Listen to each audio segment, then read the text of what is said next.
আপনাদের মধ্যে অনেকেই আমাকে কমেন্টে লিখেছেন যে এক্সামের জন্য হাতে খুবই কম সময় থাকলে সেই অল্প সময়ের মধ্যে কিভাবে খুব দ্রুত সম্পূর্ণ সিলেবাস কমপ্লিট করা যায়। তো সেজন্য আজ এই ভিডিওটিতে আমি আপনাদের সাথে এমন কিছু স্পেশাল ইফেক্টিভ টিপস শেয়ার করব যেগুলো ফলো করে ডিপ স্টাডি করলে আপনি খুব সহজেই কম সময়ে সম্পূর্ণ সিলেবাস কমপ্লিট করতে পারবেন। তাছাড়া পার্সোনালি আমি নিজেও এক্সামের দিনগুলোতে ঠিক কিভাবে স্টাডি করি সেই বিষয়টিও এই ভিডিওটিতে আমি আপনাদের সাথে শেয়ার করব। সেজন্য অবশ্যই এই ভিডিওটিকে প্রথম থেকে একটানা শেষ পর্যন্ত দেখতে থাকুন। তো চলুন শুরু করা যাক।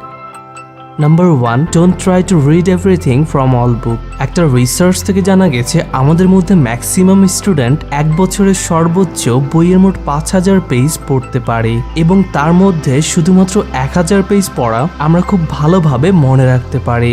অর্থাৎ এক্ষেত্রে স্পষ্ট বোঝা যায় যে আমরা শুধুমাত্র একটা নির্দিষ্ট সময়ে নির্দিষ্ট পরিমাণ পড়া আমাদের ব্রেইনে খুব ভালোভাবে স্টোর করে রাখতে পারি, এর বেশি নয়। কিন্তু এক্সামের জন্য হাতে খুবই কম সময় থাকলে আমাদের মধ্যে ম্যাক্সিমাম স্টুডেন্টই প্রতিটি সাবজেক্টের সম্পূর্ণ বই কমপ্লিট করার জন্য ব্যস্ত হয়ে পড়ি এবং তাড়াহুড়ো করে বুঝে হোক কিংবা অনেকটা না বুঝেই হোক একের পর এক বইয়ের অধ্যায়গুলোকে পড়তে থাকি, যেটি করা একেবারেই ঠিক না।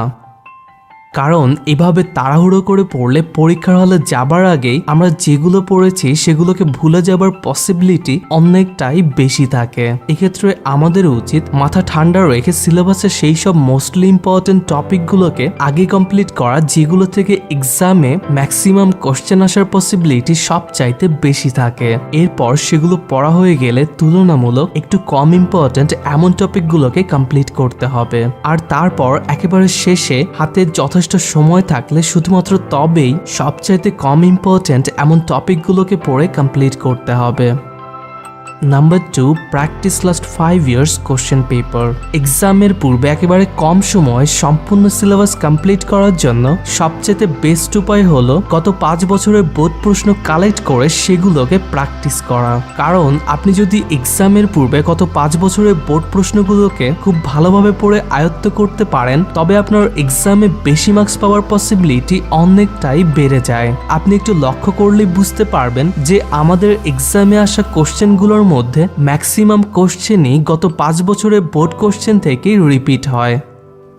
আর এই গত 5 বছরের বোর্ড প্রশ্নগুলোকে আপনারা যে কোনো কোম্পানির টেস্ট পেপারেই পেয়ে যাবেন। এছাড়া আপনি চাইলে আপনার কোনো ক্লাসমেটস অথবা সিনিয়র কারো কাছ থেকেও এগুলো কালেক্ট করতে পারবেন। আসলে গত 5 বছরের বোর্ড প্রশ্নগুলোকে প্র্যাকটিস করার মাধ্যমে আপনি খুব সহজেই সিলেবাসের ইম্পর্টেন্ট টপিকগুলোকে মার্ক করে সেগুলোকে স্টাডি করতে পারবেন। এক্ষেত্রে সবচাইতে ভালো হয় টেক্সট বুকের কোনো অধ্যায় কমপ্লিট করার পর সেই অধ্যায় রিলেটেড বোর্ড কোশ্চেনগুলোকে সাথে সাথেই প্র্যাকটিস করা। Number 3, reward yourself after particular task. এক্সামের দিনগুলোতে অন্যান্য সময়ের চাইতে একটু বেশি টাইম নিয়ে স্টাডি করার ক্ষেত্রে আপনি চাইলে স্টাডি রিলেটেড একটি পার্টিকুলার টাস্ক কমপ্লিট করার পর অথবা একটা নির্দিষ্ট সময় একটানা সম্পূর্ণ মনোযোগ সহকারে স্টাডি করার পর নিজেকে আপনার পছন্দ অনুযায়ী রিওয়ার্ড দিতে পারেন।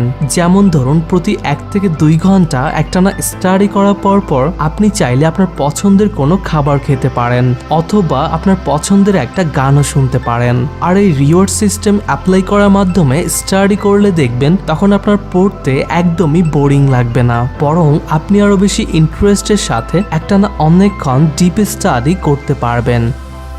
পার্সোনালি আমি নিজেও সেই ছোটবেলা থেকেই এক্সামের আগের দিনগুলোতে একটু বেশি সময় নিয়ে স্টাডি করার জন্য নিজের উপর এই রিওয়ার্ড সিস্টেম অ্যাপ্লাই করি। আর এজন্য আমি পড়ার টেবিলে 1 বোতল পানি, সাথে 1 প্যাকেট চানাচুর এবং 1 প্যাকেট বিস্কুট নিয়ে বসি। আর প্রতি 2 থেকে 2.5 ঘন্টা একটানা পুরোপুরি মনোযোগ সহকারে স্টাডি করার পর 15 মিনিটের জন্য একটা ছোট্ট ব্রেক নিয়ে সেই সময় অল্প পরিমাণে চানাচুর এবং বিস্কুট খাই এবং একই সাথে আমার পছন্দের একটা গান শুনি। এরপর আবার 2 থেকে 2.5 ঘন্টা একটানা মনোযোগ সহকারে পড়ার পর নিজেকে পুনরায় 15 মিনিটের জন্য এই একই রিওয়ার্ড দেই।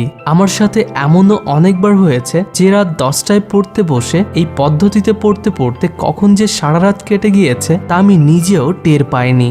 আসলে সেই ছোটবেলা থেকেই আমার রাত জেগে স্টাডি করার অভ্যাস রয়েছে, তবে এক্সামের ঠিক আগের রাতে অতিরিক্ত রাত জেগে না পড়াই ভালো।